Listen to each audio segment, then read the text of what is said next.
Okay, I recorded to my computer. Okay, thank you. All right, we're recording right now. All right, back. So, I am going to share my screen real quick if I can get this thing open. There we go.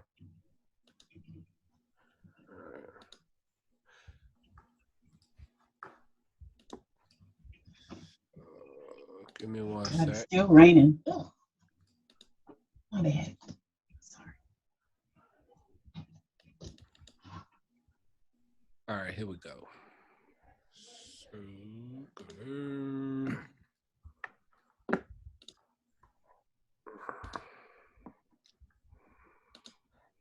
All right, can y'all see it? Yep. All right, bet. So when you look over here, what I did is because what me and Gary's been kind of working on, we've been going back and forth about a trading plan. And so I'm not going to steal a lot of his thunder of what he's going to talk about. But basically, a trading plan keeps y'all disciplined, man. And so that's one of the biggest things. And he's going to talk about all the different pieces in there. But for me, one of the pieces that's a part of the trading plan was figuring out like trades that we wanted to pair, wanted to trade. So these pairs, there's a lot of pairs sometimes. Y'all know when we on the run the bag, like somebody might call out this one right here, AN, right? And y'all know how I trade. I trade with a standard lot. So I'm always looking for $100. Well, it's been mornings where I wake up and I got like 60 something dollars in there. And I got 10 pips out of it. And I'm sitting there like, well, how the heck I only get 10 pips? So, I mean, I only get $67 and I got 10 pips. Like in my mind, it was always wired that I should be getting $1 per pip based on trying to get $100 for every single trade, right? So what I did is on last Friday or the Friday before last, I opened up a demo and I took all the trades so I can figure out what the spreads were. And so this is what I came up with. So when you look at all the major pairs, the EU, GU, AU, NU, they're all 1-for-1. And also gold is 1-for-1 as well. So every time it ticks one pip, if you in for let's say you in for a standard lot, you're getting $1 for $1. You see what I mean? So does everybody understand that? $1 for $1 for everything that I got on here. So yeah, that's these ones at the top.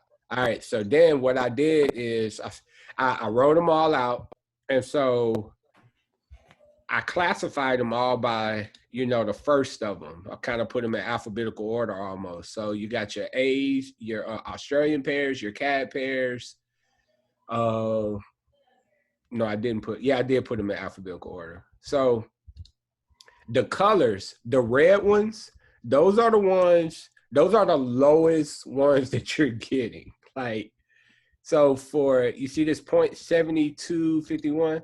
So basically on a standard lot, for every time you get in the pip, it's 72 cents. That's what you get. So if you on a dollar lot, so let's say you take a 0.1, you're only getting 72 cents. And so for me, I was like, that's $7.25. Like when I take a standard lot, right? So when I get to 10 pips, I'm only at $72. However, when you take a standard lot, it does a $5 broker fee. So I'm only getting $67 and I done got 10 pips. For me, it's not worth it to trade such a low pair. Like when I'm writing this in my trading plan, if I'm going to start studying pairs, y'all know how we used to do. Me and Gary would go through every single pair. And I'm looking at it now like, why am I wasting time on something that's not paying me out as much when I can waste my time, not necessarily waste my time, but spend my time more on the pairs that are going to pay out. So now when you look at this blue, look at this $1.10. So for every pip I get $1.10 or $10.10. So now when I get the 10 pips, it ain't just $100, it's like $110. Y'all see what I'm saying? So The highest one that was on there was this EG. Look at the EG. So if I got 10 pips out of that, I got $140 versus just $100. So that's why I'm going to start focusing on pairs that are going to pay me more money for 10 pips instead of wasting my time on these little all NZD pairs, or they were trash. So I'm sorry if you probably like NZD pairs, but I'm just telling you, you're not going to get a huge payout. If you're trying to get to $100, you're probably going to want to get more than 10 pips. You're probably going to have to shoot for 15 pips to get to that $100. So you got the NZD pairs. I marked them all red, all here. But then you got like EU, that was 77. I think a surprise for us was GA, because we actually liked GA. Yeah, GA was one of my pairs. Yeah. That hurt me right there. Yeah, GA, because we actually liked GA and kind of liked the way it moved. I know Gary loved GA. And look what it pay out. So take $5 off of that, you get $72 for 10 pips. Like, it's not worth it when I could have really been diving in on this pair or one of these chef pairs. And see, so for me, I'm only going to stick with now these ones that I have in yellow and the ones that I have in blue. And of course, the ones I have in green. So I got gold, I got EG, and then I'll start looking at these. But what I'm going to start doing is narrowing down, because what I do is, y'all know I like to really dig into things, and I'll dig into them to where I'm back testing to figure out like how fast they move, how slow they move. So for instance, this cat chef, it pay out, but I'm not going to probably trade it because it's crazy slow. When I say slow, I mean ridiculously slow. Like, it took, like, on one of my back testing to get to 100 pips, it took 6 days. I was like, oh no, 100 pips in 6 days? Like, so that just tells me that it's going to take almost a day to do 10 pips. Like, you know, it's like, come on, this is crazy. Yeah. So I'm not trading that pair. So just things like that is when I'm really starting to narrow down to figure out and back test. And once I figure out the pair that I want to trade, then I dig into it on, okay, when does it like to move? How fast does it move? What's the times that it likes to move into? But I just wanted to give y'all this so y'all can understand, like, when y'all are doing the run the bag and, you know, a pair's thrown out that you may not get. You know, let's say you trade with a standard lot. Let's say you trade with a dollar lot. You may not get that round dollar figure. So if you're shooting for $10 with 10 pips and you took a dollar lot, it may not be $10 when you wake up. That thing may be $7.02. So just letting y'all know. So I think this is a good tool to use, just so you guys can kind of understand the spreads and how different pairs pay out on each other. Colby. So that's what I just want to show y'all. Colby, can I ask a question? So AU stuff, or did you want to just get into the other stuff and then we come back to that? Renee had a question. What you got, Renee? Yeah, I'm sorry. I was wondering, did you also look at like which one, like when you did this, did some trade better during different sessions or market? Yep. Absolutely. Okay. Absolutely. And we got we actually have a indicator that shows. Right. difference. I've been looking at that. Yep. But I've also got it. Okay. So to answer your question, to not go super deep and take up G's time, because I'm gonna come back to this. Or did you want me to get into gold stuff right now, G? You can actually no. Let me get into the trade and then we'll come back to the gold. Okay. Yeah. So I'll just give you an example, Renee, but then I'll show you after G shows the trading plan stuff. I'll show you gold. Okay. And I'll show you some confluences that I use when I'm trading gold. But for just to answer your question, so I don't leave the question open, is yes, I did dig in, and there are certain times, like specific times, that certain pairs like to move. Like, for instance, in my trading plan now, I'm only trading between the times of 7 to 11. Like, and that's just because of the type of pairs that I want to trade, and based on me digging in, looking at, okay, this pair only moves from around this time to this time, and then it starts consolidating. And then it'll wake up a little later in these other sessions, and I'll trade those. But it's certain times that it is certain pairs that like to move. But we'll get into it, and I'll show it to you because it'll make more sense, though. Okay. That's a great question, though. Any other questions? All right, cool. All right, G, you got it with the trade plan, bro. Okay, cool. All right, y'all. So I'm gonna show an example or the template that I posted in the group some time ago when I kind of talked about this on coffee. So I'm gonna kind of go through the different parts and all of that, and then I'm gonna show you guys my first draft of my trading plan, because your trading plan is as you learn more, it's gonna evolve. So it's gonna almost be like a working document or whatever. And so right now I'm on like version 3 of mine's right now. And I kind of show you guys. So with this trading plan, you know, it kind of breaks down. And what I really like about it, the very first thing it talks about is your goals, and which is your why. You know, we talk about that all the time. You know, what is your why?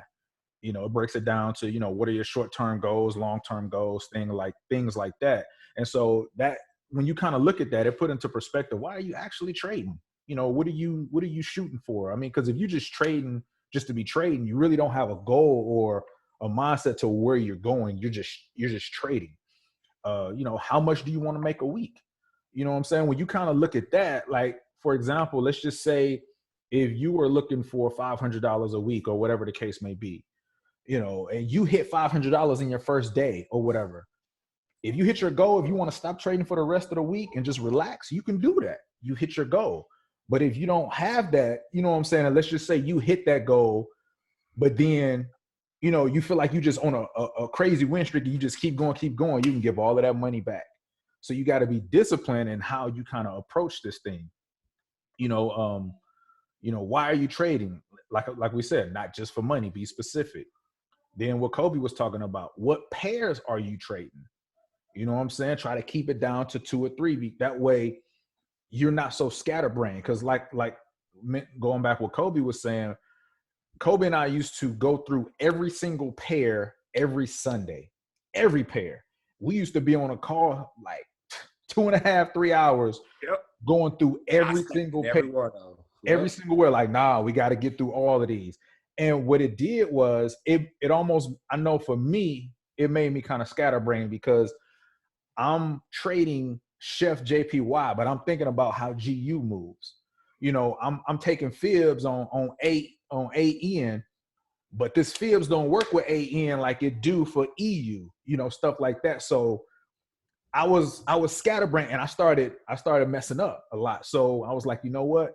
Let us kind of backtrace a little bit and kind of relax and kind of reserve on a few pairs that we can really master and backtrace and see how they work. What sessions are you trading? And so back to the question that Renee was saying, with that indicator, Renee, and one of the things I'll probably try to do, maybe throughout this week and the next couple of weeks, I'll see if I can, you know, figure out which sessions those pairs on that sheet actually move. And I can actually probably put the sessions in one of those columns or whatever to kind of see which pair moves with which situation. But that indicator, and we'll show you the indicator, that indicator will let you know which pairs move the most on which sessions and things like that. Yeah, I've been using it actually. I've been setting it up, but I haven't done the research you guys have done. Gotcha. Mm-hmm. Your risk management, you know, what risk ratio, you know, risk to reward ratio you're using. You know, are you a 1-to-1, 1-to-2, you know, things like that. What will classify you not taking a trade? I mean, you know, some people if it's a 1-to-1, I'm not taking it. I'm only taking a 1-to-2 or a 1-to-3. I used to be like that. I'm not like that no more. Yeah, I know I ain't like that. I kind of miss that. I've grown as a trader, so I don't have that mentality of just I'm only trading level to level. I don't trade like that all the time. Granted, I've won money, but I've lost more money just being biased with the market saying I'm gonna trade level to level, because the market gonna do what it's gonna do.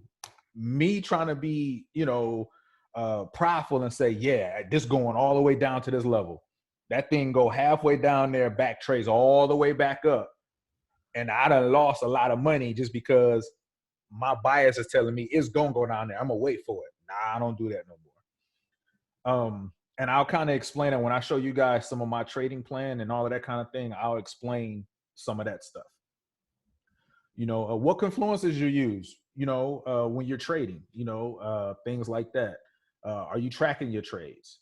That's another thing that I'm working on to track my trades a little better. I do track them, but they got this thing called My FS Book, and you can actually connect your brokerage account to it, your Hugo's Way. It's almost like an API link to where it reads whenever you take a trade. It'll post up in there if you lost, your percentages, how much you've gained. It'll break it down with trends, how much you've gained this week, this month, this year. And it's actually pretty good. I'm still playing with it and all of that kind of thing. So, do you have a trading journal? That's real good, because I think JP mentioned something last week about, what's your mentality when you're trading? You know what I'm saying? Are you tired? Are you sleepy? Is your mind in it? Things like that. So you want to kind of look at those different things when you're looking at a trading journal.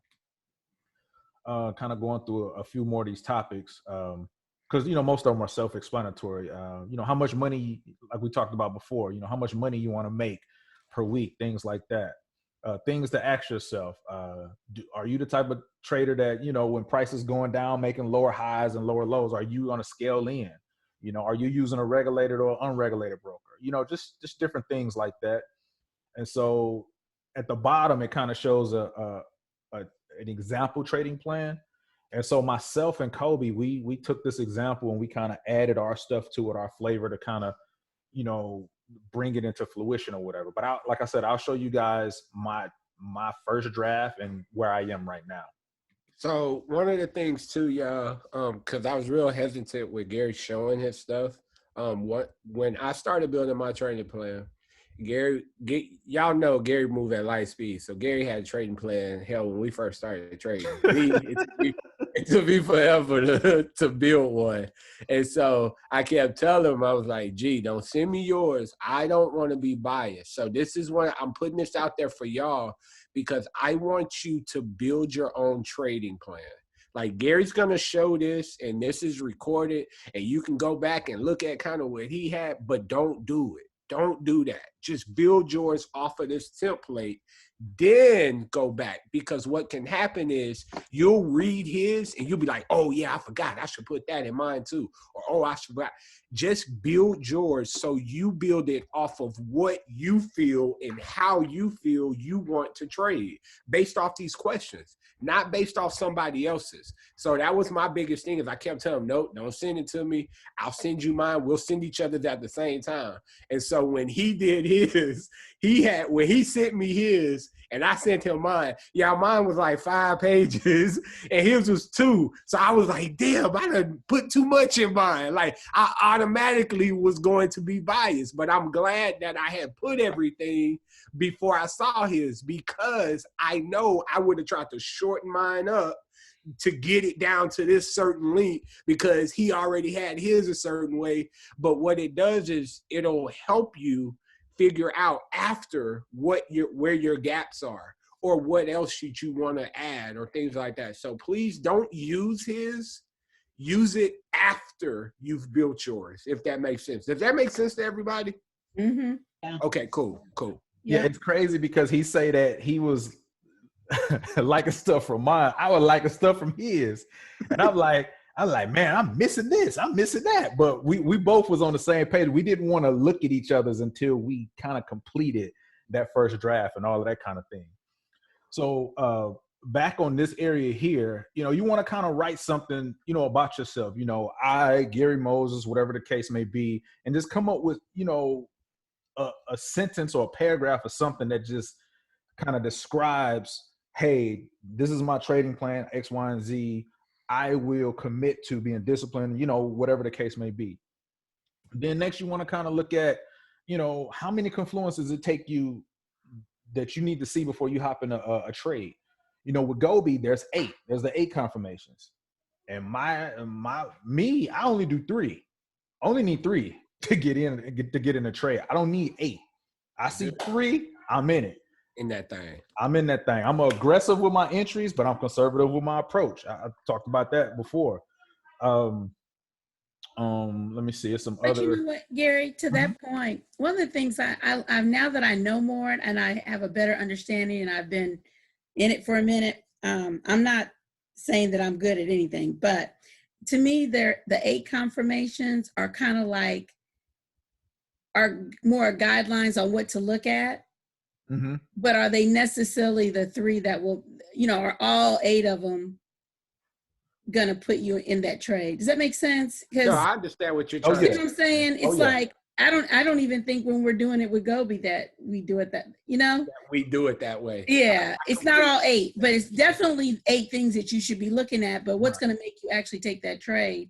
Right. And so, but the thing is, because everybody trades different, Mm-hmm. Yeah. Those are based on, how, whoever created it, and it's based on the 50 moving average as well. Right.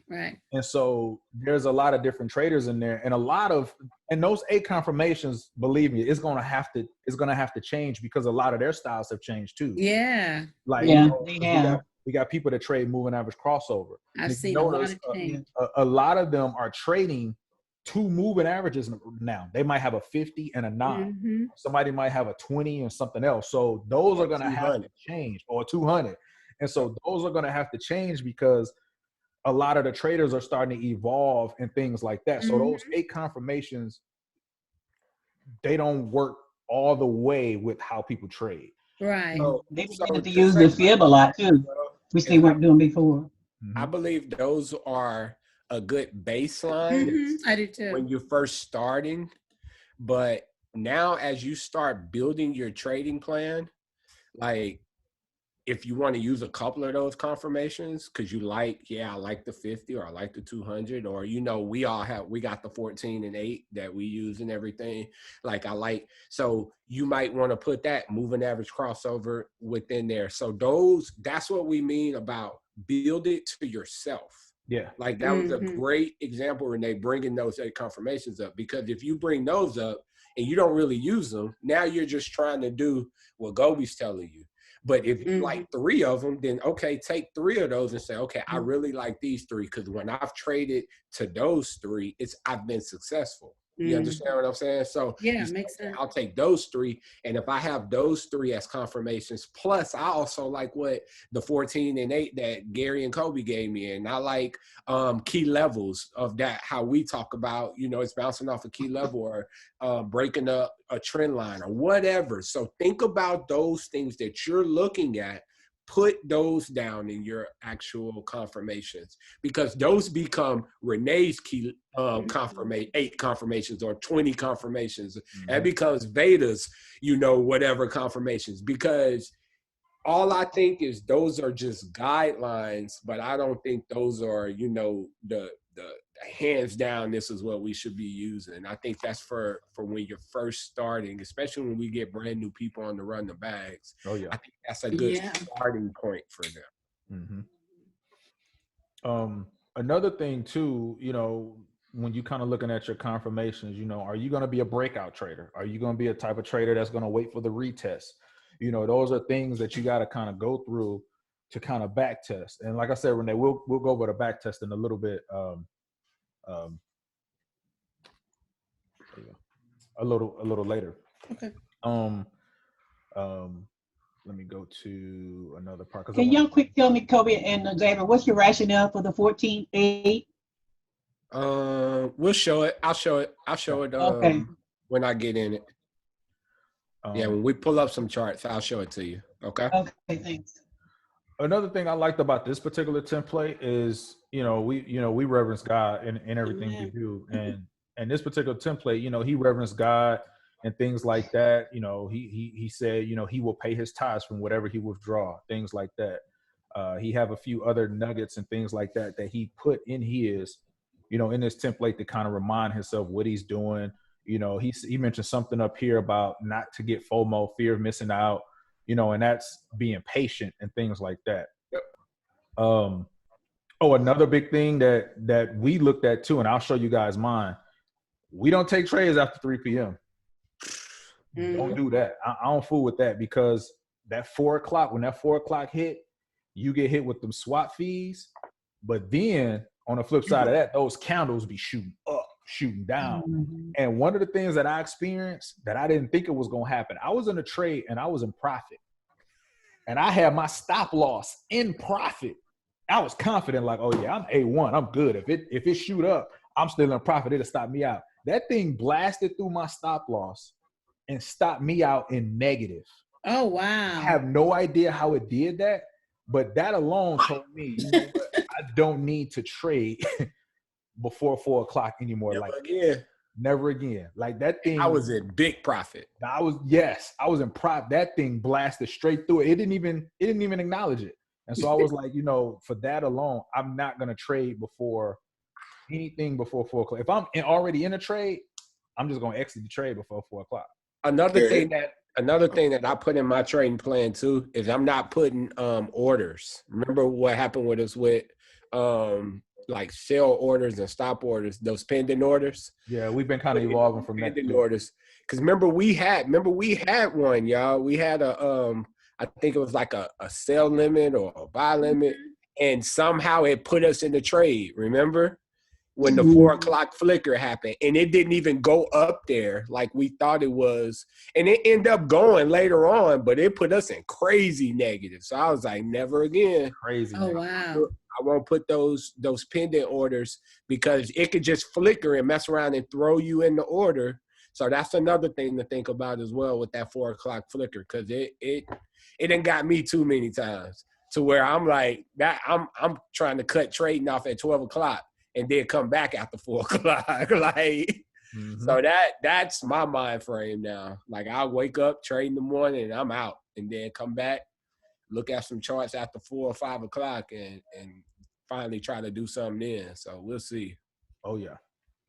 Yeah, I lost 2 trades Thursday because of that flicker at 4 o'clock. I was in profit, and when I look back, it just shot. I just looked, and it was in a way different place than it was before. Oh yeah. That 4 o'clock joint, you don't want to fool with that. I refuse to do it. I'm not doing it no more. And ain't nothing we can do about it. Nope. I was 10 for 11 that day too. Yeah. Oh, Ain't yeah. nothing you can do about it. Especially when we dealing with unregulated brokers. Ain't nothing we can do about it. So it's like that's how I look at it. One last thing, you kind of want to put like a little tagline to yourself. You're John Doe. I refuse to blow another account. You know, it ain't got to be that. But, you know, you can kind of put something to yourself to say, you know, you will commit to this 100%, you know, because it's you. You know, it's your trading plan. You know, it's something that you want to put together for you. Let me see. I would make that number 1 on mine. Oh, yeah. So I'm going to show you. Identify what kind of trader I am, and I got to work on me. All right, I'm going to show y'all my first one that I did. That's the second one. This is my very first one. I actually did this like a while ago, like back in January. All right, when we first started trading. Yeah, like we first started trading. Like I did this one a while ago. So I kind of put on there, you know, what was my why? You know, I trade to provide a better life for me and my family. I trade to build legacies for my kids. I trade to be the best I can be. Now, I was straight to the point. You know, breaking down pairs, I kind of told exactly what I do. You know, I use top-down analysis. I start on the day time frame to find my S&R zones and overall trend of the market. I use the 4-hour time frame to refine my S&R zones, trend lines, mid-levels, and other price action areas. You know, I use my 4-hour time frame to examine the market structure, locate any inner trends if applicable, and then lastly, I use the 1 hour, 30-minute, 15-minute time frame to find my entries. Then I had an entry section where I kind of talked about, you know, before I enter a trade, calculate the stop loss pips times your desired lot size. And what I mean by that, because that's how I determine my risk management. What I mean by that is, let's just say you're taking a trade and that trade, let's just say you're at a key level, but in order for you to get over that last, let's just say it's going down, in order for you to get over that last lower high or whatever, it's like 40 pips. Most people look at that like, I'm not doing no 40 pip stop loss, but You can take that if you look at your lot size according to, you know, your account size. So for example, let's just say if you're the type of person like with Kobe only takes standard lots, 40 pips, you're not about to do no 40 pip stop loss on a standard lot. You might say, okay, I'll do a 0.1. That's only $40 if I get stopped out. So you want to probably look at it like that to say, okay, this stop loss, it need to be 40 pips. Let me decrease my lot size. Let me not use a standard lot. If I only want to risk 40 or $50, let me use a 0.1 or something like that. Now I can do this 40 pip stop loss and I can still get down to where I want to be because it's going to give you that cushion. Does that make sense? Yep. So I kind of put that for my first part of my entries because for me, whenever I'm getting in the trade, I always calculate my stop loss and my lot sizes first before I do anything. Then from there, I say, okay, I only take entries on key levels, trend lines, or Fibonacci golden zones. You know, I'll wait for price action on the 4 hour. Let me see who was that just chimed in. I think it's Vader. Oh, okay. Yep. I kind of went down and say, I wait for price action on the 4 hour, some Japanese candlestick or pattern to confirm the entry. Then, you know, I look at pivot points because initially I didn't look at pivot points like that. Yeah. Pivot points are so crucial. I can't explain how crucial they are because a lot of times you will put your support and resistance on there, but you don't see those pivot points until you bring that indicator up. And you might show that you got free, just free reign to just come down, but that pivot point would be right there. Your price is coming down, it stop, bam, right there. And then that bad boy come right back up. So now I put that as in my trading plan. Whenever I'm taking a trade, you have to look at pivot points before you take a trade. And most of the time, like if you coming from a key level or a trend line, that pivot point would be 15 pips or so from your entry. So that can be a confluence for you. Like, man, every trade I get in, I'm almost catching 15 pips because you can take it right to that area and you be A1. And I'll show y'all that in a little bit. Then I also talked about when a pair is consolidating, what do I look for? You know, different things like that. When I first started trading, I didn't trade the 50 moving average. I have a strategy for that.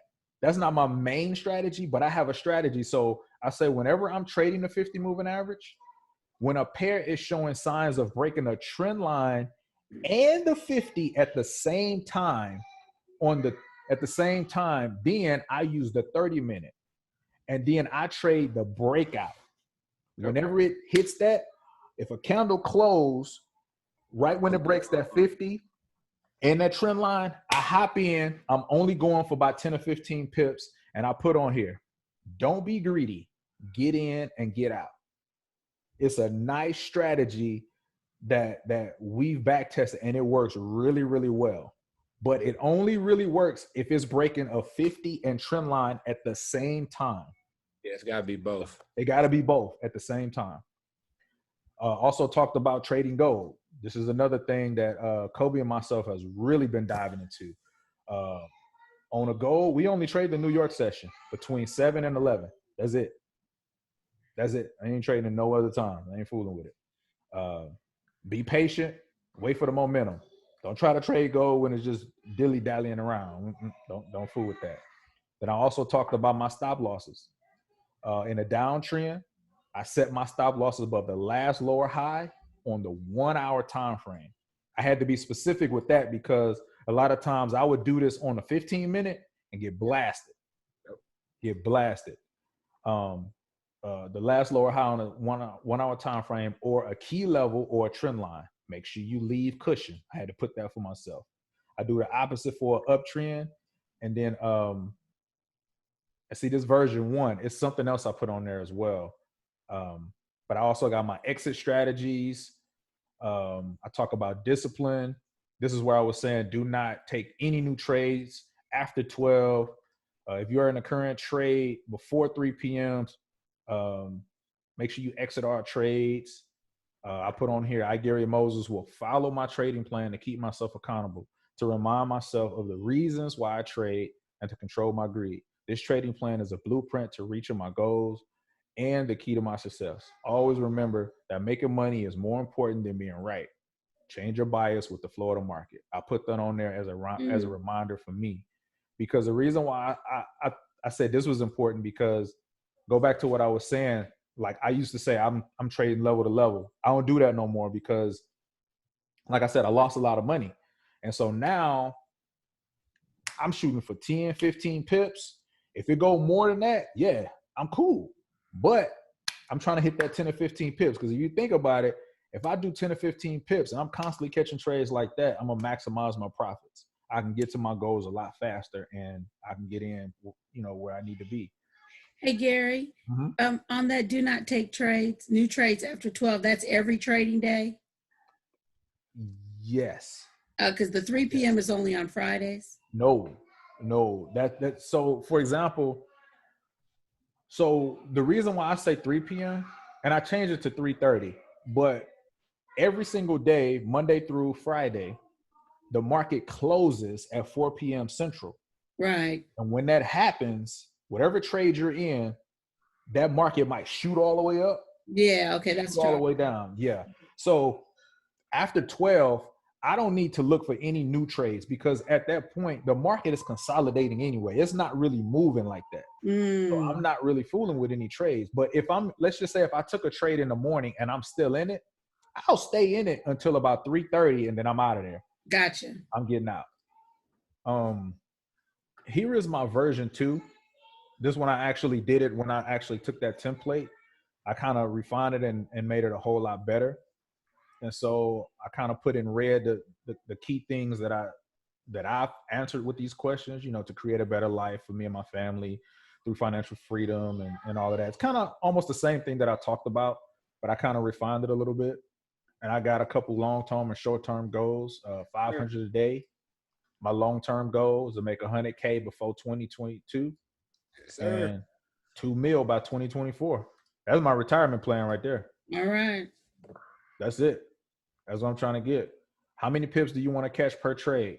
A minimum of 10 pips. I get 10 pips, I'm A1. I talked about the pairs that I trade. This is that big pair that we was looking at, EG. Back tested that one all weekend. And I got some JPY pairs for backup. But this is what I mainly focus on. That's it. And then talk about what's my main one. The one I want to master is gold. Yes, sir. I believe this pair will lead me to financial freedom. Gold is you can make crazy pips on gold in so short a time. Like, you literally can hit 100 pips in 60 seconds like that with gold. Wow. It's going up right now. If you catch it, I ain't fooling with that right now. Oh no, not right now. Only trade 7 days a week, huh? Well, people are jumping off the Bitcoin, the cryptocurrency, back into gold, so it's going up. Yeah, but we only trade gold between 7 and 11. New York. Oh yeah, I know. Oh yeah. I was just saying, yeah, this one. Gold is 7 days a week? No. No, they close down too. They don't close like they don't stay open like crypto. Yeah. Gotcha. Kind of talked about the sessions that I trade and all of that kind of thing. The breaking down my pairs is the same. So this is where a lot of my stuff kind of changed, where I added things. So I still talk about, this is my first thing that I talk about, before I enter a trade, my risk reward calculation, my stop loss pips multiplied by my desired lot size, all of that kind of thing. And then this is new, only take entries on key levels, trend lines, Fibonacci golden zones, and I was specific, the 50 or the 61A level. Patience. Wait for price action on a 4-hour. Japanese candlesticks, confirm entry. And then my reminder is, think about Isaiah 40 and 31. But they that wait upon the Lord should have that strength renewed. They should mount up with wings as eagles. They should run and not be weary. Wait. My favorite verse. I say on the Lord. Wait on the Lord. Wait on that 4-hour candlestick. Then I also added look at pivot points on a 1 hour and the 30 minute. This was pretty much the same as far as trading my 8 and 14 moving averages. My 50 is the same.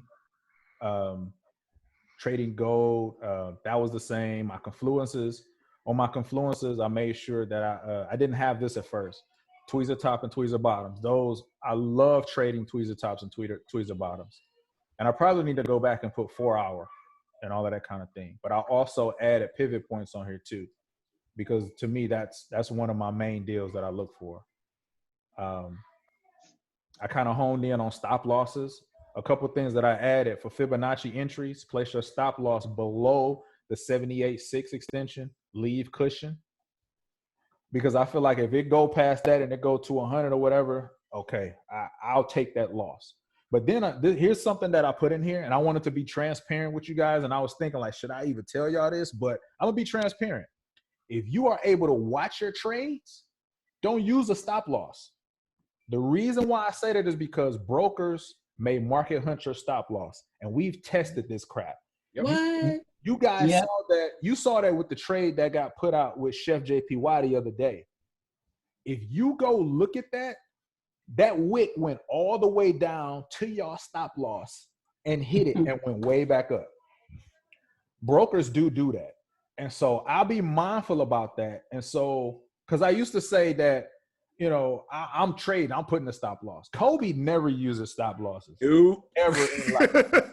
Nope. And I used to always be like, man, that boy Kobe over there reckless, man. He over there. I used to tell them, man, they hunting. I'm telling you, they hunting these stop losses. But, and I tested this too, you guys. I took a trade and I didn't put a stop loss in. And price was just creeping on down to where it needed to be to my take profit. I put a stop loss in, and that thing automatically doji, and it started going up. It started going up. I took it off. It dojied again and started going back down. I don't know if that was a coincidence. Wow. But I was like, you know what? If I can watch my trades, I probably won't use a stop loss.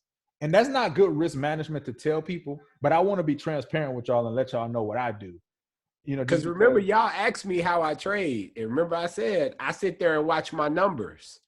I watch my numbers, and when it gets to a number where it's in my goal, if I said, hey, you know, I want to make a G on this trade because I took 10 of them at a standard lot, and I get to 950, click, click, click, click, click. I'm getting up out of all of them, y'all. Like, I don't put that SL because every single time when I first started trading and I would put the stop loss and I'd wake up, boom, it's on my stop loss. I'm like, this is crazy. Like, I don't use it either because I can sit here all day and watch my chart, which I have done. I might have to stop doing that too. if you can not a good, I'm just saying. This it's is not a Yeah, great I mean, risk management. it just works for me because I can watch it. But if you go to sleep, you put that stop loss on there.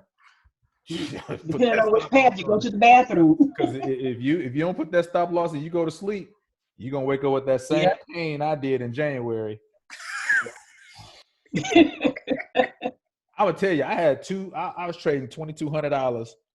I had $2,200 in my account, and we took a run the bag on EU. I never forget it. I took 5 of them, 0.5, and I woke up with $18 in my account. Oh, I was It wasn't demo, no?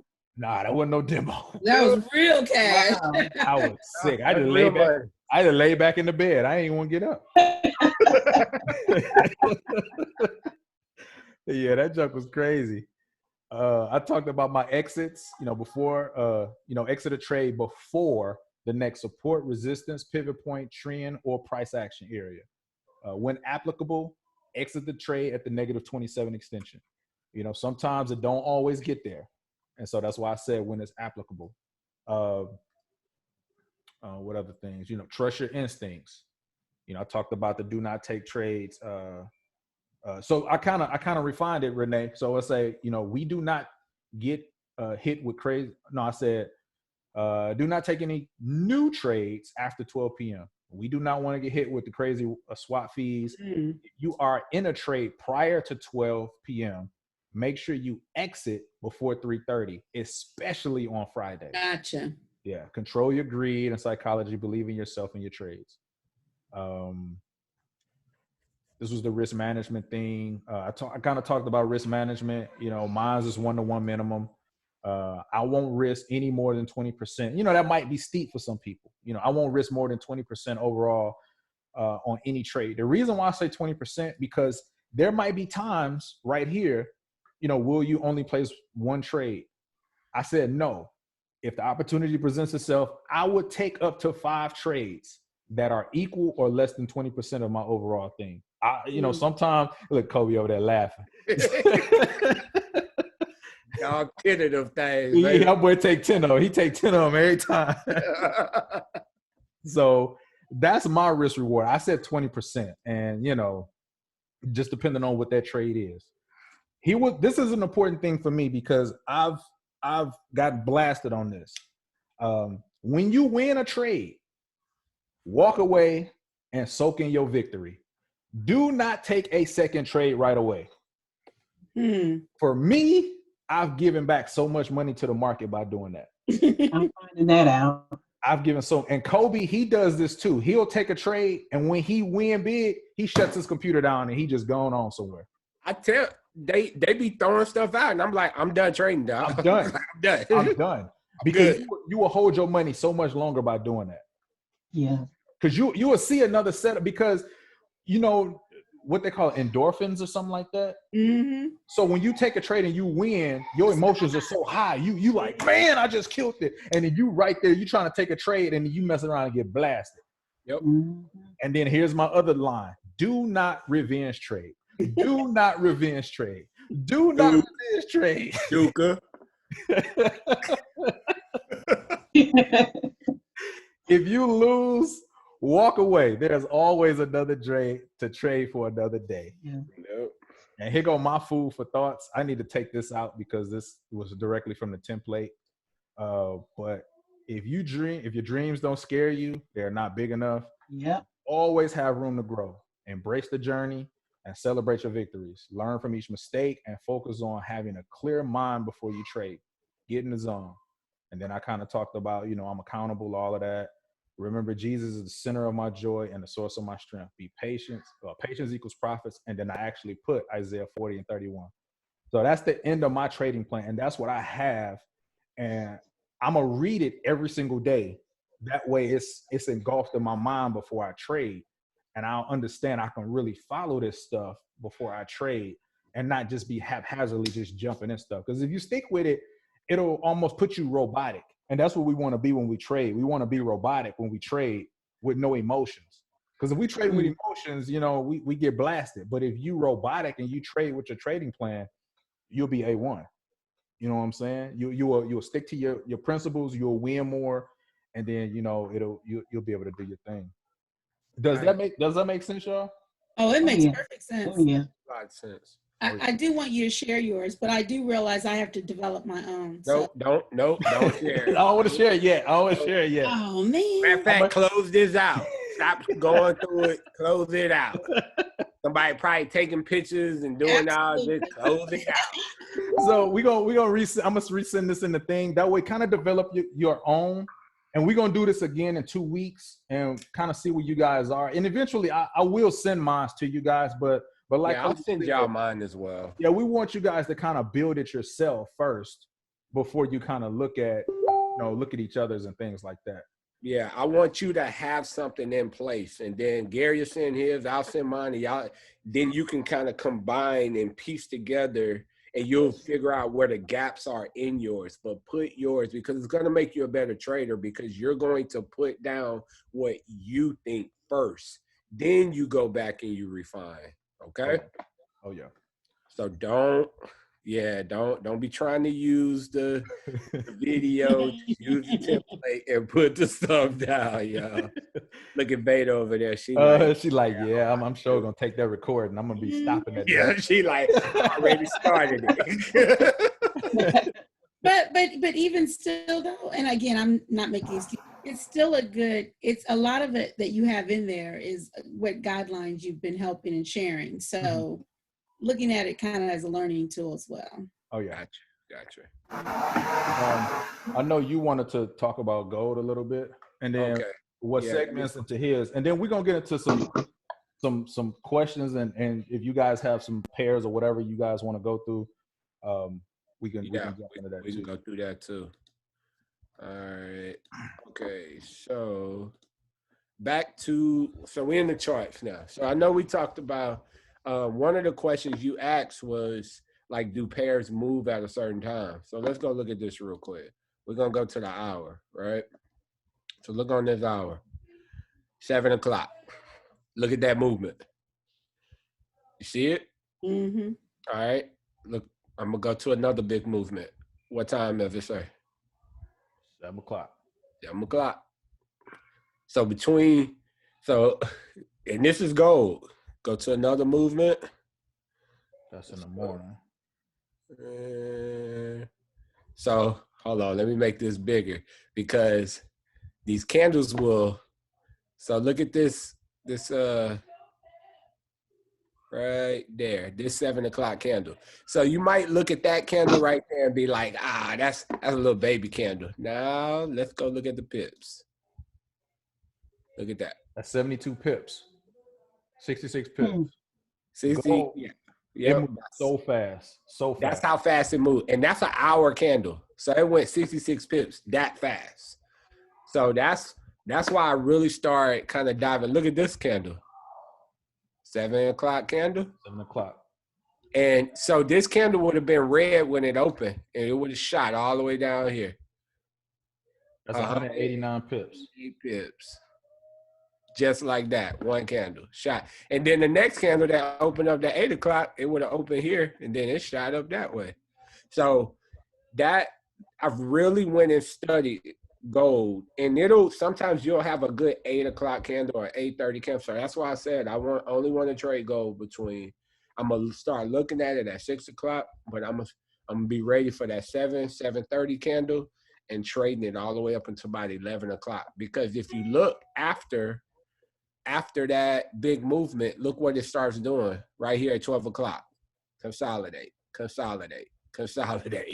Like it started giving you these little tiny movements. And like, for instance, here, it was, what was that other one at? Was it this one? Yeah, that was that movement. Look what it started doing.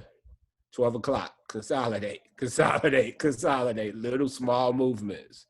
And it just, so I've really been studying gold, trying to understand what it does and how things happen. So in turn, one of the things that I've looked at is different confluences. So, we've talked about correlating pairs. A correlating pair for gold is AU and NU, but any Australian player correlates with gold. Reason being is Australia is built on gold.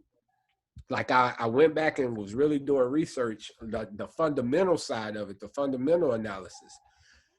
Australia had a big gold rush back in the day. And so why has gold kind of been dropped? Oh, the other thing, gold, Australia is the second largest producers of gold behind China. Like, I had no idea.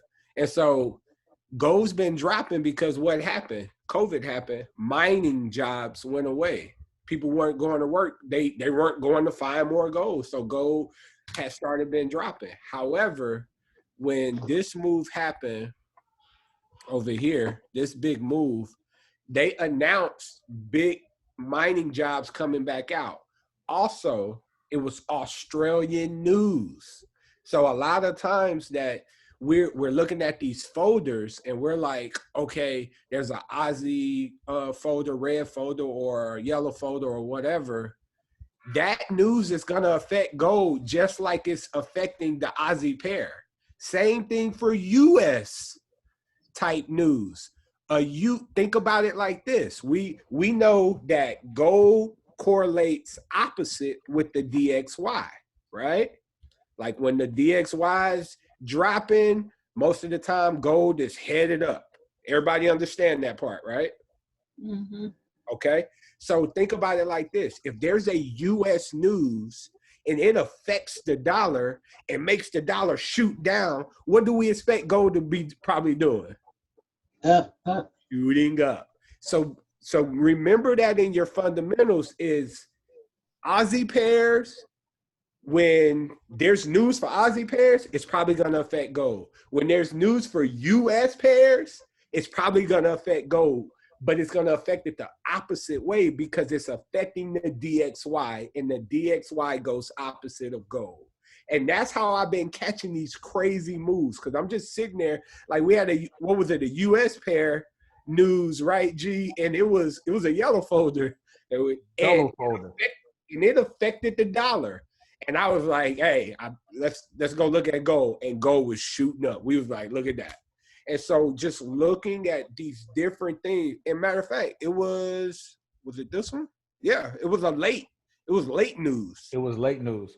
Yep. And so, yeah, I want to say it was it this one or was it this one? It was one of these, but it affected the dollar. So that's the thing when you're looking at gold is it has other confluences. So when you look at AU, look at what AU's doing here. So let's break down AU real quick. And I think AU might be good for some nice pips too, by the way. Hold on. Let's go. Check this out. Before I move on, you got AU and then look at NU. Does that not look exactly the same? AU, NU. Only difference is I put a channel on it and it moved out of my channel. But again, AU, you got your move, you got your red candle, same thing. So AU and NU move exactly the same way. The reason this happens is because, remember I said Australia's built on gold, right? So it moves just like gold. New Zealand is in heavy trades with Australia. Heavy trading. So their market is based off the Australian market. So like I said, it's exactly the same when you look at this. So I use these as confluences when I'm trading gold as well, okay? So looking at AU real quick, when we look at this, remember this that one that we was trading when it was ranging, right? Mm-hmm. The funny thing is it's still ranging. And that was one thing that I had to really go and look at. However, when we go to this 4 hour, check this out. When y'all look at this pair, what do y'all see right now? What do y'all see? Anybody? I see it ranging. Yep, I see some ranging, but I see a setup also. The Head and bounce off. shoulders. Huh? Head and shoulders. Yes, ma'am. Check this out. Oh, okay. That boy using them tools, man. There. Got your head. Got your shoulder. You got this other shoulder set up.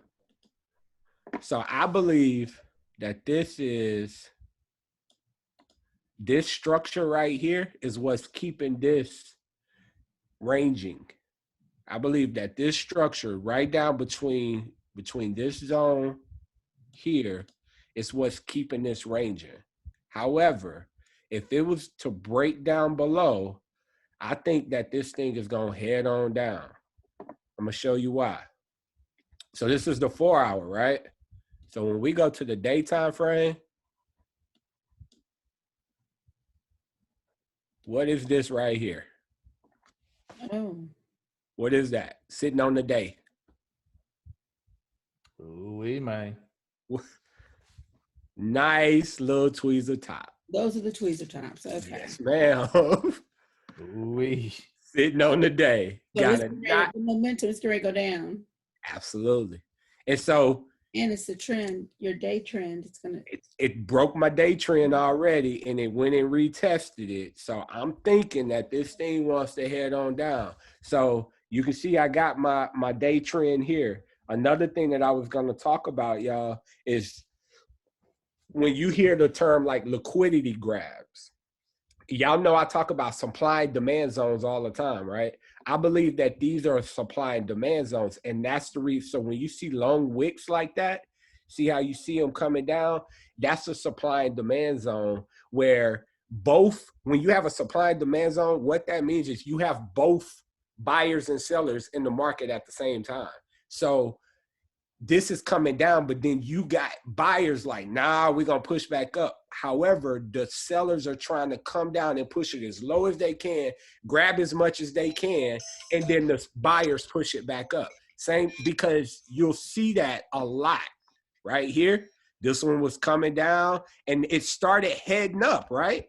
But then it shot down to get that liquidity grab, and then it went on its way. So you'll see that a lot of times in these areas. So I believe that this is a liquidity zone, a supply demand zone, that if it breaks this structure, we're going to see a nice sell-off, a nice drop coming on down. And so, and it's so funny because, I mean, same thing, another on NU broke out of the channel that I had for it and created another tweezer top. So just one of those things just to look at. And remember I said Australian pairs, right? They all correlate. This is AJ, because y'all can see I refined my thing. These are only those ones that I had in yellow, blue, and green. That's all. Oh, man. Get out of that. Only yellow, blue, and green. I don't have them, none of them crazy CAD pairs and them NZD. I ain't trading them no more. So look at this. Look at this one. This one. I had a lot of little things on this one, but when you go back to the 4 hour, let me spread that out. Move that boy over.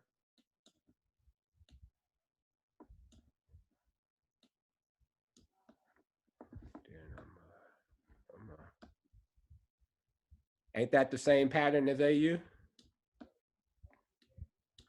You got your shoulder, you got your head, and you got that other shoulder. That's crazy. Same pattern. So that's what I'm looking at for these ones. And it's the same thing on AU. This is AU. That's AJ, Australian pair. All right. So that's what I was going to show y'all, just so you start understanding, one, the fundamentals behind gold and behind these Australian pairs, but then two, also understanding the fundamentals behind news and how they affect, rather positive or negative, when they're affecting another pair. That other pair is a ripple effect to affect something else. And that's what that's doing. So I just want to show y'all that. So any questions? Any questions? Well, not really. I'm just thinking, it is a lot of critical thinking with this trading. Y'all have brought that to the forefront to make you really have to think about other than just support and resistance and trend lines. There's a lot of stuff in between. And that's one of the reasons, Sister Beck, that we say focus on just a few pairs. That way your brain won't be so scatterbrained or scrambled like mines get sometimes. Because if you focus on one pair, then you can just only focus on the fundamental analysis, that affects your pair. You can focus on just that, as opposed to how Kobe and myself were doing. We were doing that for every single pair. Yeah. You could imagine how scrambled our brain was just looking at fundamental. We looking at everything. And so now we're just kind of refining it. And gold is probably going to be that one pair that we really, really focus on for a while. Yes. Okay. Because like we said, we don't have to stay up super late on London and be losing sleep. I get up early anyway. I can get up, I can trade, and I can make a lot of money in less than 30 minutes on gold. A lot of money. You shooting for 100 pips, how I was saying, level to level.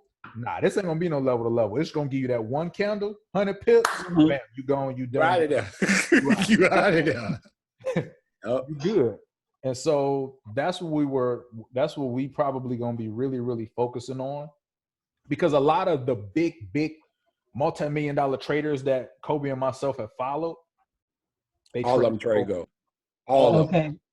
Every single one of them. One of them. That was and it was funny because y'all know my number is 3. For confluences, everything, Father, Son, Holy Spirit. My number is 3. And it was the training that we was looking at. This multi-million-dollar one, it was the third one. I was like, bruh, this is crazy. This is the third person that's talking about gold. I'm like, we need to start trade gold. I was like, that's a confirmation right there that we need to really start looking into gold. So yeah, that I would suggest if you guys really want to start looking at gold, start doing it in your demo, just kind of practicing it, looking at how it moves, looking at the times that you can see. And I think you guys your eyes are going to be really open. You're going to be like, this is crazy. This is a lot of pips in a short amount of time. And then I gave y'all that other sheet to show you the ones that are going to pay you out big. So if you do want to study some pairs that's going to pay you. Okay. Study some pairs that you're going to get 72 cents on the dollar for. Go study the ones that you can get $1.40 for. You know what I mean? That way, your time is invested in something that's actually going to pay you back, versus studying a pair that ain't really going to do too much. Like I just feel like that's a waste of time to even trade them pairs now. So Oh yeah. Can you show me the pivot indicator or tool you use? absolutely. So Oh yeah. here. When I use scrunches up my whole screen and I can't see anything. So right here, I just put on I'm gonna take a picture of it. Hold on. you need the indicator? Oh yeah, show the indicator first. Yeah. It's this one right here, pivot point standard. Did you change anything in the settings? I do. Yes. I'm about to show you that. Go here. So inputs, traditional, you want to put it on daily. All right. This is one of the biggest things that you want to change right here, because it'll probably be on like auto or something like that. Put it on daily. And then you can change this. Like I need to change this back to 5.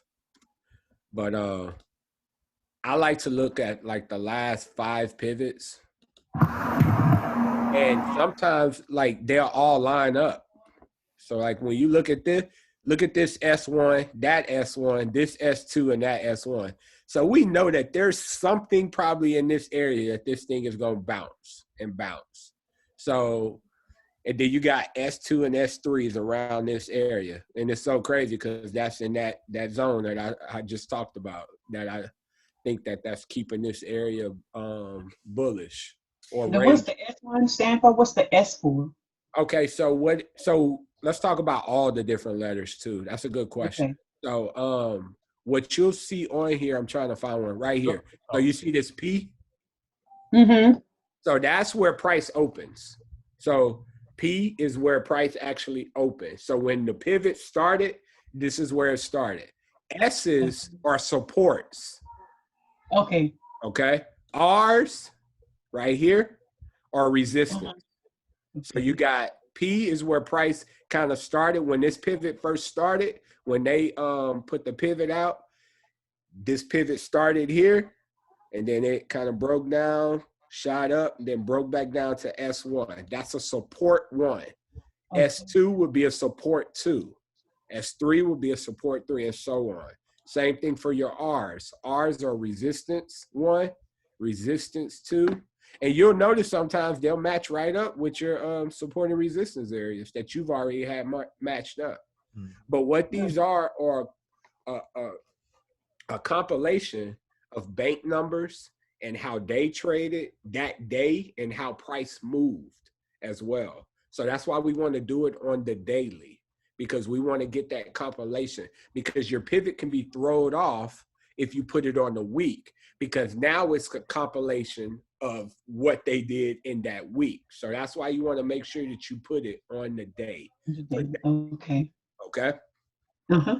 Any other questions? But also another thing too, when you're getting ready to take entries, you might want to look at them as well when you're taking entries as well. That way you can have them, kind of right there in your face when you're getting ready to take them.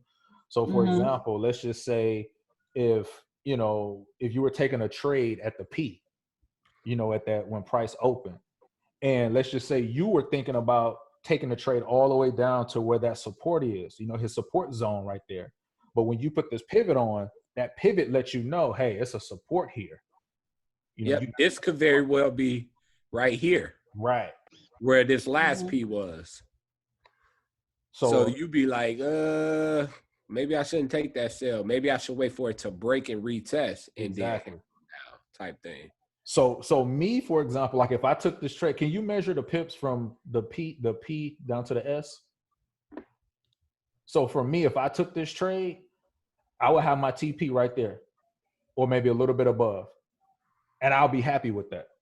Yep, me, I probably would put it right here because of this price action right there. I'd put it right there. That's what this price action there. That's probably where I put mine, and I'd be good with that because I see this price exhaustion right here. Mm-hmm. So yep, and so that's one of the things. Like you set up your zones and all of that, but sometimes it might not be exactly what the pivots are, and so the pivots are important to see. Because it'll let you know, it'll give you another guide as to say, all right, hey, I know you was looking for 50 pips, but you got this pivot point right here you might want to look at. And, you know, you looking like, hey, that's good enough pips for me. You can go ahead and just ride it down to that S1 and be good. Or what you can do, if it go down to that S1 and it's showing, you know, a lot of momentum, move your stop loss right there. Yep. Move your stop loss right there and just let it ride. It might go all the way down to your support. But you want to have that in the back of your mind that these pivot points, they are respected. I'm not using stop losses anymore. Make sure you watch it though, baby. Please watch that trade. Baby. So the other thing too, y'all, to use in confluence with it is using your support and resistance too.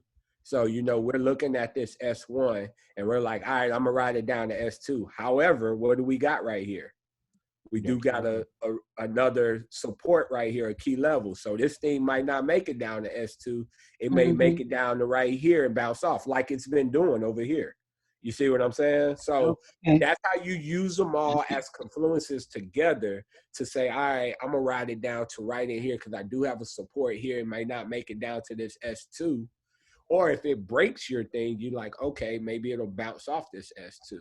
You know, and you can ride it down. So that's how we use all of these different indicators to come to these. So you're gonna only see the P once, right? Opening for that day. The P was where it started. Yep, for the opening, where it started when this pivot was created. Because I gotta figure out how often they're created throughout the day. I think they may be like every 4 hours or 8 hours. It's something like that. Yeah.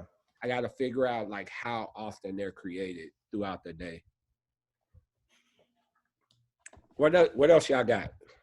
I got one more thing, and then I'm gonna let everybody else. I just want to just show something about the folders. Go ahead. Forex Factory. I'm gonna go grab my charger right quick, man. One of the things I wanted to kind of say, you guys, is I know a lot of times when we looking at Forex Factory and we looking for folders, because I used to do this too. I used to just have my filter like this and just look at red folders. But don't just do that, because all of these folders kind of mean something. And one of the big things that we found out from trading is words like inflation. You notice that there's an inflation on a yellow folder with AUD. We weren't in gold at this time because it was at night. But when this news came out, gold moved. And we've noticed that a lot of times when we see the word inflation, you might not necessarily see it on the outside like this all the time. Sometimes you might have to dig into some of those folders to see it. Like, for example, I'm gonna go back to a week where I know that it was some big inflation on something. I think it was this candle here.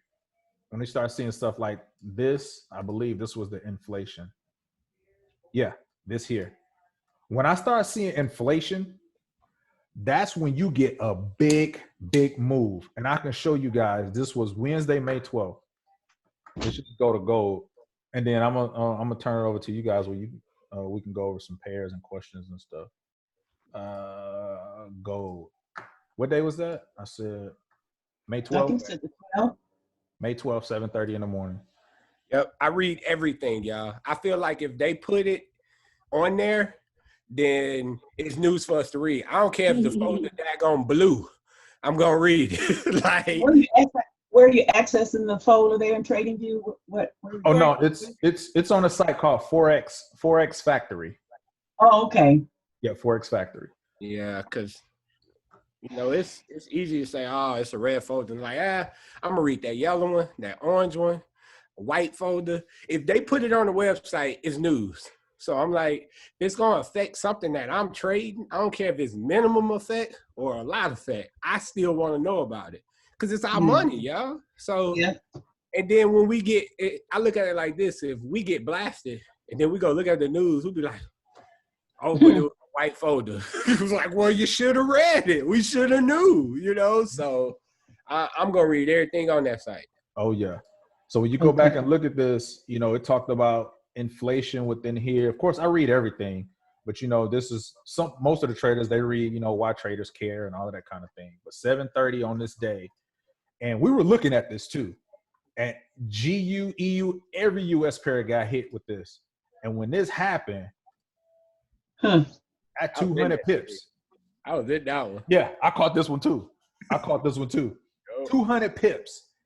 And this mug, we ate good that day. Yep. We ate good that day. But when you look at that type of stuff, inflation, I always look for those words inflation because ever since I saw them on different folders, you always get massive big moves. Like I said, that happened with GU as well. The same time. I think this is it right here. Yep. That's it. 7:30. That's it. Why am I never in the right direction? I'm always in the wrong direction when news hits. You say you was in the wrong direction? Typically. So think about it, Vader. Like, I'm going to tell you what I do. Okay? So if I'm in the wrong direction and I know it's headed in the wrong direction, I'm closing. And I'm taking it in the opposite direction. Yep. And then y'all know I trade a lot. So like I load it up. So for instance, I'll get in the trade and it's headed in the right direction. And I'm gonna make winners winners. Winners are gonna be big winners. If it's headed in the wrong direction, all right, I'm out of that. And I took a small loss, but then I'm watching it and it heads down, then I'm getting in it the opposite direction, and I'm gonna make that winner a winner, and it's gonna make up for that L that I just took. You understand? And you're going for the retracement. All right. You see what I'm saying? Like I missed the opportunity this week for that because earlier in the week that GP Joe called a trade and I didn't get in when everybody else got on. It was GU, I think. No, it was G. It was G. It probably was GU. JPY. Yeah, it was something. Yeah, and I should have gotten out and I knew it was going to go down the opposite direction, and I didn't. Close them things out, y'all.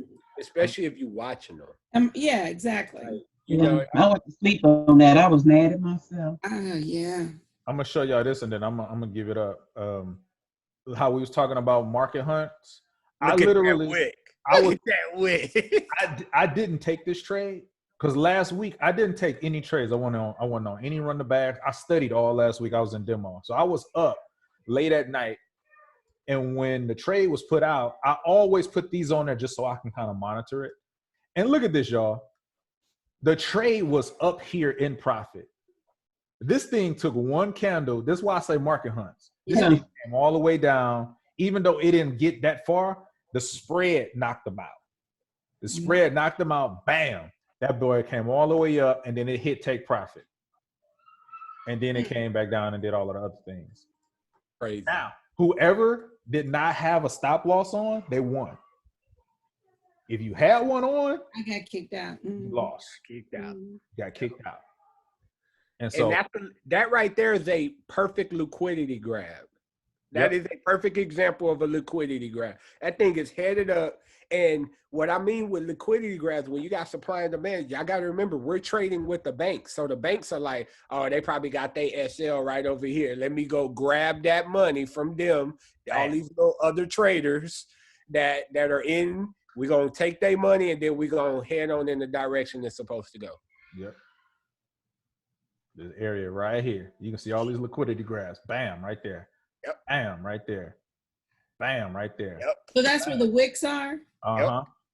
Because you could tell the price is going in the opposite direction, clearly. But what it'll do, it'll just shoot it up there. Bam, let me grab that money. All right, I'm coming back down. Let me go grab all y'all stop losses. Mhm.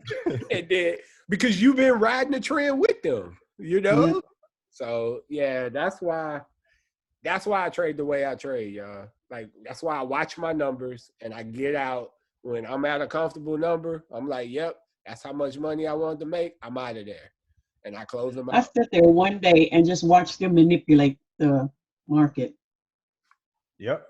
I'm That's like, wow. That's another reason why we don't do the buy stops and sell stops no more. If they see a lot of people Yeah. buy stops and sell stops in, Put you the in market there. it'll come in there, it hit your entry, bam. All right, I'm about to take it on out. Wicked and going back down. Going back down. What? Like, and then later on, what does it do? Head on back up. And back up. That you thought you was going. So I don't be fooling with that right They now. probably have some, I'm sure they have software that goes out and Oh yeah. it goes out this way. Yeah, because they dealing with way more money than we dealing with. Oh yeah. Mm-hmm. I'm trying to be smart about this thing and just trying to share stuff that we've seen so y'all don't think that y'all crazy because y'all probably seeing it too. You like, I could have sworn this. Like, nah, we saw that too. Like, that thing is definitely doing it that way. So I'm not doing this anymore. Like, I feel like, for instance, like how when we was getting killed after these 4 o'clock trades and stuff, like the definition of insanity is to do the same thing and expect a different result. That's the definition of insanity. If you keep doing the same thing and you expect a different result, you know what I mean? So we kept getting stopped out. We kept getting a crazy spread. We never won those. So it's like, why would you keep doing that? Why would you keep doing that same thing thinking that, oh, it's going to be better this time because I'm in big profit this time? Like, nope, it still ate us alive. So that's the reason why I'm like, after 12, I ain't even putting in a trade. That's just me. Yeah, I don't be fooling with it. So you guys, we want to spend this last time to see if you guys had any pairs, if you guys want to show some, mark up some, or you guys had any questions. What's up? What's up? Open. Whatever y'all want. Go ahead, start sharing, G. Yeah, I wanted the just real quick. I know we can't go into a lot of detail, but just a little example of a back. Back test. Mm-hmm. Sure.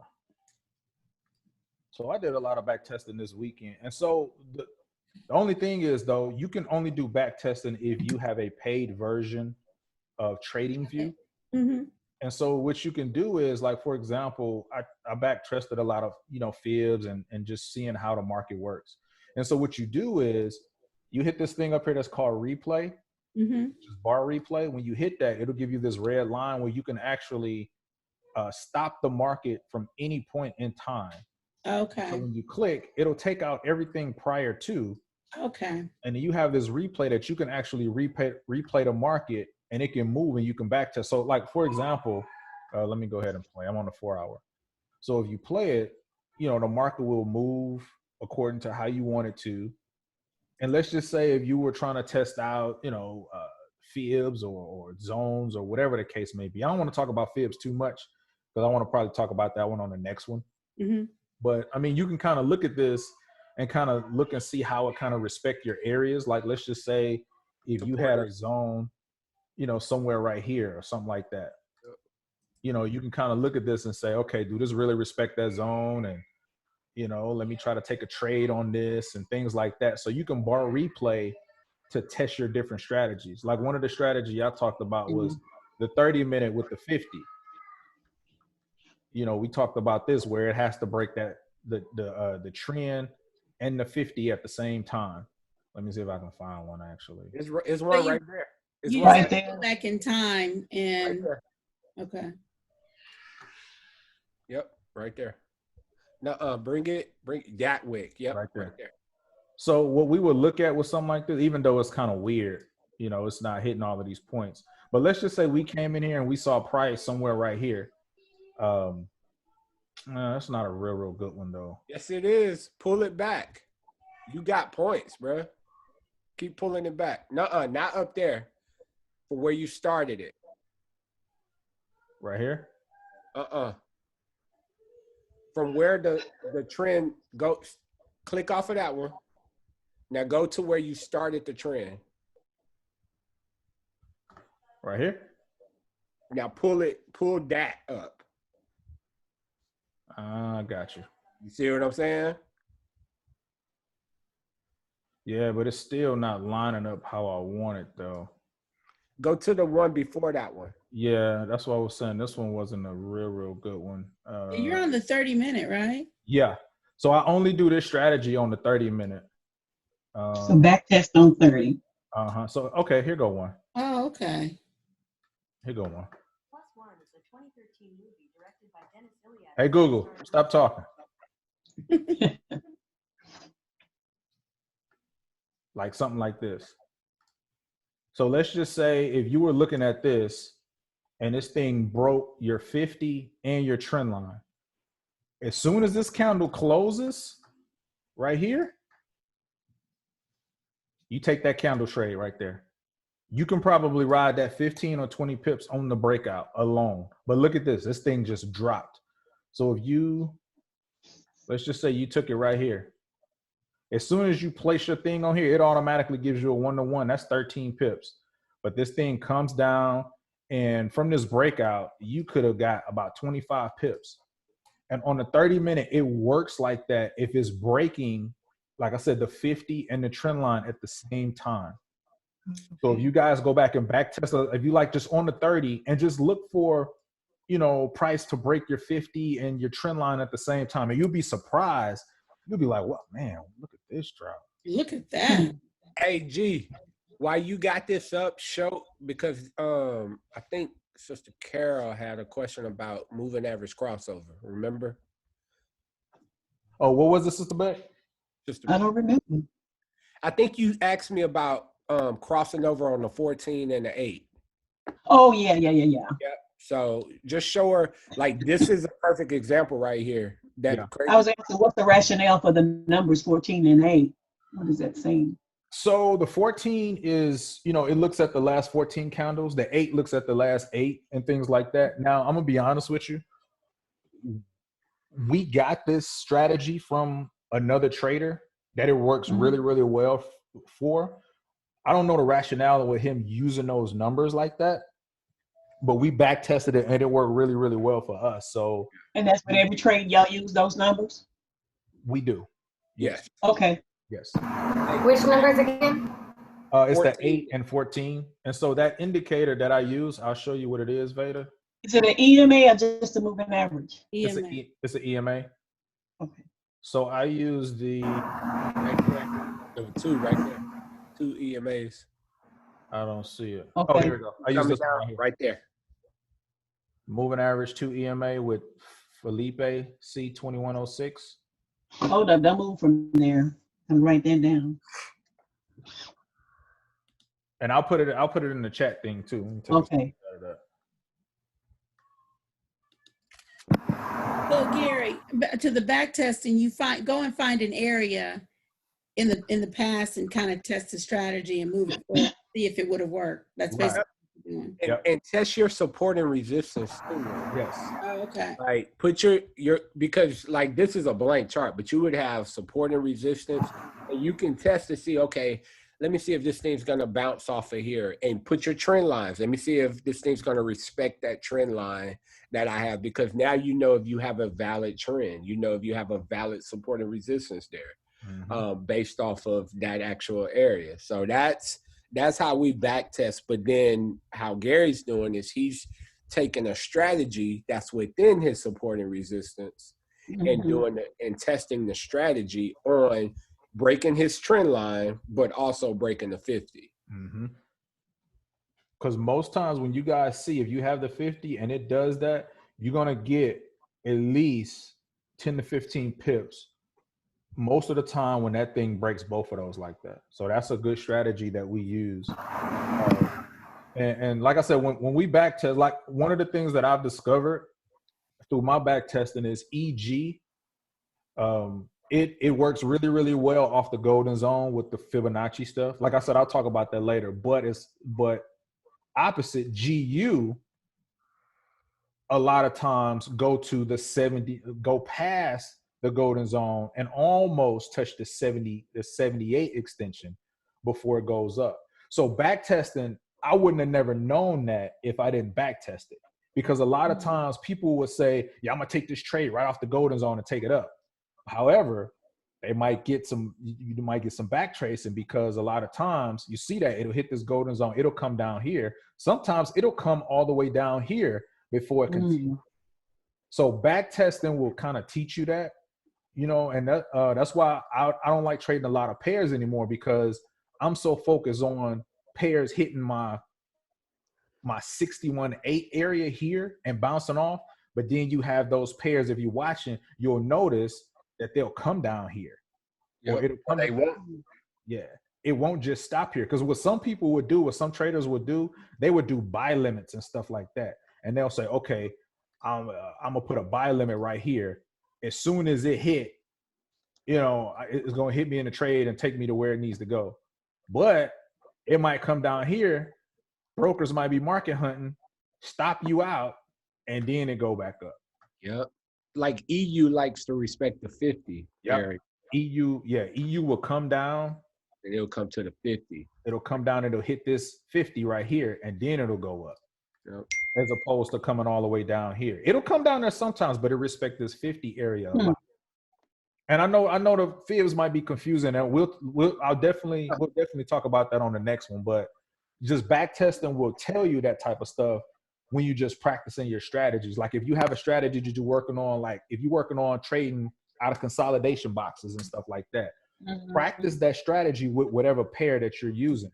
Because coming out of consolidations, you know, there might be a pair that, you know, the retest might not be what you think it is on another pair and stuff like that. So yeah, the back testing will really help you, you know, kind of really lock in on your strategies and stuff like that. Okay, thank you. No problem. Any other questions or pairs that y'all want to look at? Or Hey Gary. What's up, man? Hey, sometime I'll do that replay, and so I'll pick a random point in the past, and then I'll mark it up, and then I'll just play it through to see if I'm right on my it's my breakdown. Yeah, that's good, man. That's exactly how you use it.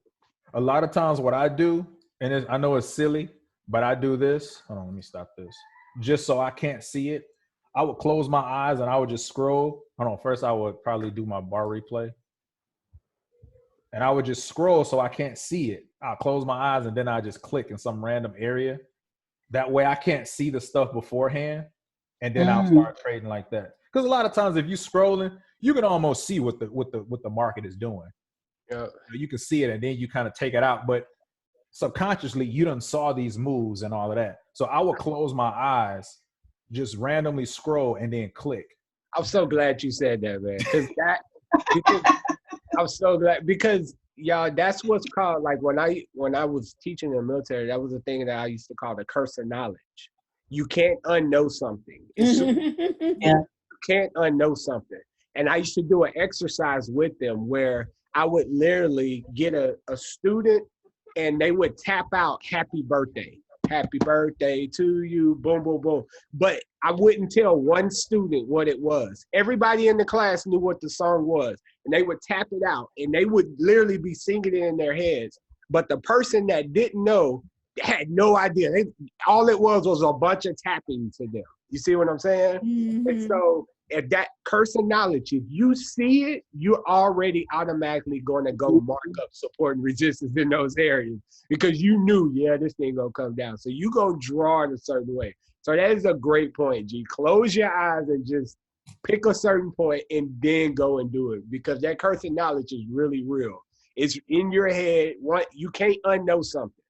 You cannot unknow something. Once you know it, you can't unknow it. I guarantee you. So that's a great point, G. That's why we wanted y'all to do the trading plans first.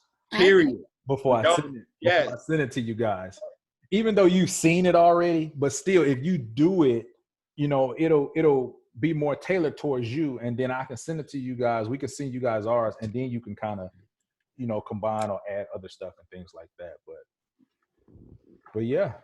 Any other questions? Anybody? anybody. We just try to take this opportunity to help out, y'all. So I appreciate it. Oh, no problem, Sister Bet. Bro, y'all can show me how to properly put that the fib on there. Like, I be messing it up all the time. Oh, we're gonna talk about it next time, man. We're gonna we gonna do the fib. We're gonna do the fib next time. Cause we've been working up to it. Like Twa asked us last time, and I was like, I don't want to confuse anybody. I want to make sure we get to the certain point where everybody understands kind of how we trade, what we're looking for. So now I think we're at that point. So me and G been talking about like, yeah, I know everybody hungry for that fib. So we definitely gonna put the fib. And another thing, G, I think we should probably talk about is the consolidation. Yeah. Just trading out the consolidation as well. That's good. Isn't that Tradera training though, right? The fib. Yep. And everybody on here got the videos, so Right. And watch them in order. That's why I'm not asking anything yet on that, because I need to go watch the video. That's Tradera training, yeah, buddy. I'll be like, so did you watch the video? Right. I'm guilty. Questions about the video, or are you just asking random questions? So I'm gonna ask you, Duke, did you watch the video? Or Sorry, didn't mean to call you out. It's all good. Yes, you did, baby. She got him. She got me. It's good. Yeah. I haven't If watched they watch them. the videos or not. Yeah. Nah, I mean, I just, it's just like when it's right here in front of me. I can watch it, but I have to see it like from, I don't know, man. I guess. I know you're saying you want to in real time and stuff. Yeah. And we gonna do it that way too. But I have to keep flip flopping back and forth. You know what I mean when I'm watching the video. But if it's like I set up both of my computers now, so I can just draw it as y'all draw it. But I'll be patient, man. You know, I don't want to get called out no more. You're not alone, Duka. Right on. But yeah, we're gonna do another one, y'all, with everybody. Not this upcoming weekend because Memorial Day weekend. We're gonna do it right after that. Okay. Because I know it was some people that couldn't make this one. They really wanted to get on, so it was like, you know what? Because we shout out both of those dates, and it was like, yeah, we're gonna do another one. Yeah, Veda was like both. That's how she sounded like, too. which one you want? Both. We're like, which one? No shame in our game, Data. Take what I But yeah, And then I was late. But hey, man, if it ain't no more questions, we really appreciate y'all. I'm gonna try to get ready to go hop on this grill and do some things. All right. Well, I'll see y'all on the other side. Thank you so much. All right, y'all. So I'm gonna upload the recording and all that good stuff in it. Okay. Really appreciate you guys. All right, y'all. Y'all take care. Good one. Bless. All right, All right. Bye-bye.